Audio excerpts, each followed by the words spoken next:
Who's heard of the Fife diet before today? Quite a lot of people, so I won't spend a lot of time on it, but we've been going since 2007 when a very small group of us decided to eat food only from the region we lived in for a year to see what that was going to be like. And we did a project in Dundee in a school very early on, and we told the school pupils about the project and asked them, what do you think that's going to be like? What do you think is going to happen? And a boy at the back of the hall put his hand up, and I said, yeah. And he said, I think you're going to die. And I think what he meant was, there's no food from where we live. We don't grow any food in Scotland. We don't grow any food in Fife. We certainly don't grow any in Tayside. And he was wrong, but it was an interesting example of how we're completely divorced from the land and our own food culture. And it's extraordinary the extent to which that's true. We did another session in our school, and we asked the children what kind of food they liked. And they looked a bit confused for a while, and they got together and they quickly split into two groups. And one group of kids put their hand up and said, we like Asda food. And the other group of kids put their hand up and said, we like Tesco food. So there's an extraordinary corporate takeover of our own understanding of what food is. And so we see the Fife diet as Occupy food. And I think one of the developments that's been happening in the Occupy movement is this sense of it not being location-based, it being concept or community-based. I think that's an interesting idea. But what I'm going to talk about very briefly just now is a manifesto to ask there to be legislation to back some of this direct action and grassroots movement. And it is quite challenging for those of us who are anarchists or direct action people or to think about how we want to affect change and how Occupy works in that range of activities. So I'm going to just talk a little bit about some of the ideas to demand legislative change and for us to think about that, and that can be quite challenging. So next slide, please. Yep, next slide as well, because that's just a bit about that. So I suppose this is really driven by carbon because we're faced with the biggest challenge of our generation and arguably of our species. And we know some basic things about food and carbon. We know that 30% of our carbon emissions come from the way we do our food at the moment. We also know, for example, that the Scottish Government's climate change targets ask for a 42% reduction by 2020 and an 80% reduction by 2050. So that's a huge ambitious target, and it's absolutely fantastic. The problem is that none of our political leaders have a clue how to do that. They don't have a clue. So if you think of 30% of our emissions coming from food and 42% reduction by 2020, that's less than a decade away. That's a huge shift if we're going to be anywhere near meeting those targets. So there's a real challenge about how we do food and carbon. Next slide, please. Yeah, the way we do this does make an impact. We ask people to do 5 or 6 things. We ask them to eat more locally, but we ask them to eat more organic, reduce their food waste, compost more, grow some of their own food. And we crash our carbon impact by doing those things. Next slide, please. Yeah, next one, please. Okay, so we've got a network of people. We've grown from 14 people who started it to over 3,000, so we're now the largest local food project in Europe, and we're trying to double that in the next couple of years. Next slide, please. So what we've done is we've built this mass movement, and now we're demanding some change to support this because it can't happen on its own. And our aims are 3 things. We want to connect the way we grow, produce, distribute and consume our food with our climate change targets. So we're saying that every year we need to be reducing our emissions from food, year on, year on. This is what countries like Denmark do, for example. They have immediate goals and medium-term goals and long-term goals. We need to connect our environmental policy to our health and well-being initiatives, because at the moment they just operate as if what you eat and what your health is are disconnected. And funnily enough, they are connected. And thirdly, we need to look afresh at the values that underpin how we organise our food economy. So since the financial crisis, the financial collapse, we've had the whole Occupy movement, and we've had people beginning to raise the wider issues of our values. But in our government, in our country, at the moment, how we evaluate if our food is any good is basically how much salmon we're exporting to China, how much growth is in the economy, and that's all about exports. It's the only indicator they're really interested in. So part of the manifesto is to challenge that and say there need to be some other indicators. Next slide, please. So we've thrown out there 20 ideas to change the way we eat, to change the food system. And we've published on fifediet.co.uk in some detail 10 of those ideas, and then we'll be publishing in a few weeks in more detail the next 10. So the first of the food manifesto is the soup test, and that is the idea that no child should leave school in Scotland without being able to make a pot of soup. It's really simple stuff. The best ideas are often really simple. This is just about skilling people up to be able to take charge of their own lives, look after themselves in an affordable way. This is easily done. This doesn't need any legislation. We can do it through the Eco Schools network that currently exists. We've got mass support for this, and I think there is a strategic issue here about some ideas being nice and fluffy and everybody loving them, and other ones being a bit tougher. So everybody likes the soup test, so that's good. The second is a bit more difficult. In the 80s, we were obsessed with this idea of the right to buy our own houses.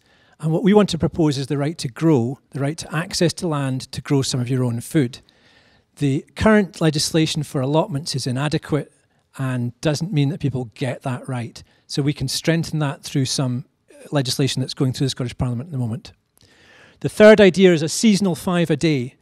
At the moment, we all know that you're supposed to eat 5 portions of fruit and veg a day. Most of us eat 2, sometimes 3.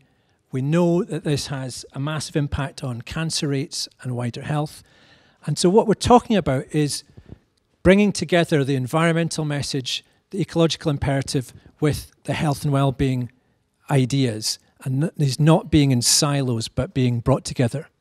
The fourth idea is a soda tax, where we put a small amount of tax on the worst fizzy soft drinks that are rotting kids' teeth, causing obesity and making massive profits. It doesn't really have to be a big deal, but what we'd imagine doing is what you call hypothecated tax. So that tax comes back into community food projects and other things to create some revenue stream. The fifth thing we want to do is to elevate food to the climate change agenda. So we need to have some carbon calculations of what the reductions and changes we're making are year on year. The sixth idea we have is a halt on any further supermarket developments. At the moment, every other day in Britain, a new supermarket is opened. It's an extraordinary saturation of the retail world, and it's accelerating.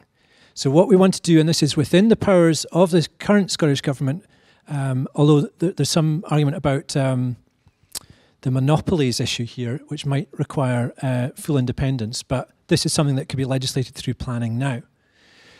The seventh idea is that we want to decentralise our food infrastructure. We need to have methods where you can have mills and abattoirs and dairies that are decentralised to different scales so that you can have regional food economies. This can't happen on its own, it needs to be coordinated.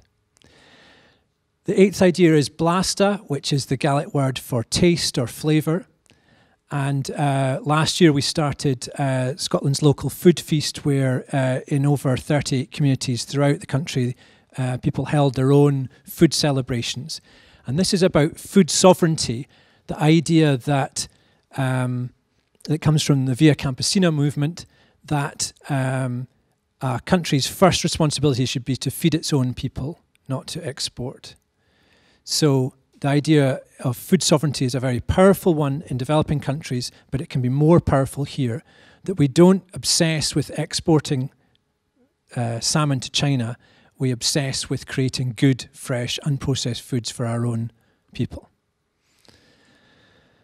Ninth is just we need to have a food leadership team. We need to have some collective responsibility for that. This can't be top-down policy. It needs to be shared. The 10th idea is that we need sustainable public procurement, where our hospitals, our schools, our large-scale institutions draw on the regions around them to sustain them. All of this is easily attainable. Next slide, please. So there's lots of ideas in here, and I'd really like you to go onto the website, read them in detail and respond to them, give your feedback. What we're going to be doing over the next few months is holding these ideas up to scrutiny, seeing which ones have real value and strength and which ones don't, critiquing them, getting people's input, having a number of live forums where people who are interested in food or have got some responsibilities there come and take part. We think we've got some really good ideas and we've got some real lines to take them to make them happen, but we want your input. I'm going to be talking a bit later about how directly I see the Fife Diet and the local food movement being part of the Occupy movement when we go to the live thing and I talk to the entire world, apparently, which is going to be great. I'm really looking forward to that. But thank you very much for listening, and if you've got any questions or points, I'd really like to hear them. Thank you. Back in the late 90s, I used to help run a company called EcoWorks Nottingham Limited, still going today, thankfully, it's worth a look. We liaised with the Robin Hood Chase Centre in St Anne's, which is a really run-down neighbourhood of Nottingham, race riots, a very high crime rate, etc., etc. The first thing, the point about the allotments, well, allotments are being sold off at a rate of knots and being developed. So we're losing that as a resource. So our response to this was to take on as many allotments as we could and then grow, you know, organic food, forest gardening, permaculture, tie that in with wind power projects, etc., etc., etc., arts and crafts using recycled stuff. Now, we liaised with the local community centre, and any surplus we had from the allotments, of which obviously everyone took a share, went to the local community. So they could provide subsidised meals, again, etc., etc. You can use your imagination. We did actually try and engage with the council on an initiative to plant fruit trees and nuts and things like this, and were actively stopped. They wouldn't have any of it. They didn't want us planting anything that was fruit-bearing other than in our own little area, which I think is a problem that needs addressing. Because if we could do this, obviously, in areas where it's not a major public highway, so the stuff's getting polluted, then again, you know, we're looking directly here at people who are going hungry, who've got direct access to food, and if it's planned properly, I really like your initiatives, by the way. If it's planned properly, then there's no reason why anyone should go hungry at all in this country. They can simply pick, forage, and then maybe supplement with some educational programs around about the wild food that is springing up everywhere at the moment. And I just stick that on the back of what you said there and wish you the very best of luck, and I'd like to talk to you afterwards if that's okay. For those of us at the banking conference last Friday, we heard from Oxfam saying that the speculative market of the food futures market basically has risen from 12% up to 61%. That's actually driving up food prices. Given the vested interest of the financial sector in now food sector, and relating to what the gentleman just said, do you think that there's going to be more restrictions on people being able to grow local food because that actually circumvents the financial sector and that speculative market? And do you think that's going to get worse as the economy gets worse because they're going to want to control the entire food market? No, I don't really think that's going to happen. I think there are drivers driving up food prices, but I don't think the system is coherent enough or clever enough to do what you describe. In fact, I think what's happening is that the local food movement is really strong and really powerful and has got stronger in recession because people's major incentive for supporting local food isn't climate change. It's that they want to know where their food comes from and they want to support local producers. In fact, if you see in Scotland, there has been an increase in allotments and access to land. It's just not happening nearly fast enough. So although some allotments have been and are being sold off, there's a huge expansion of the right to grow. And we need to seize that, take hold of that, and enshrine that in law and make it happen at a much bigger scale. And probably talk about urban agriculture in the sort of scale that you saw in Havana and elsewhere. And I'm much more interested in that large-scale type of operation. I think if we start talking about a population of 5 million people foraging for food, I'm not sure how credible that is, really. It's sure, wild food should be part of our culture and should be part of our knowledge base, but it's not going to sustain people, in my opinion. So Yep, absolutely. Hedge funds and food speculation is a major issue, but I don't think it's coordinated enough to say, and we're going to cleverly stop you getting access to land. I don't believe that's the case.